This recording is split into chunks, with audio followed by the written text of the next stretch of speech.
Oztoporik gabeko erakusketa ireki dute gaur Gasteizen. Urritasunen baduten nahi zuzendutako berrikuntzak ikusteko aukera izango da 3 egunez. Eta helburu hauxe, gero eta autonomoagoak izatea. Urritasunen bat duten pertsonei laguntzeko produktuak egiten dituzten enpresak bildu dira Gasteizko erakusketa honetan. Berrikuntzak ikusteko aukera izan dugu. Enpresa honek esaterako domotika sistema baten bidez etxeko argiak piztu eta itzaltzeko modua ematen du ahotsaren bidez. Piztu egon gela. Itzali logela. Beste estan honetan elbarrituentzako arropa dago, hau ere berezia bai da pertsona bakoitzaren arabera. Vodafonek adin nagusientzat, korrentzat eta itsuentzat egokitutako telefonoak ekarri ditu. Ikusgarria Irrintzi autoeskolako kotxea ere.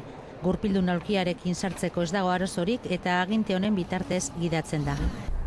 Posiblea da niretzat autonomoa izatea. Pertsona hauek egunero topatzen dituzten oztopoak gainditzea da erakusketaren helburua, baina momentuz eta laguntza gehiago ematen ez diren arte, beraientzat beste oztopo bat dirua dela esan digute. Produktu hauek garestiak baitira.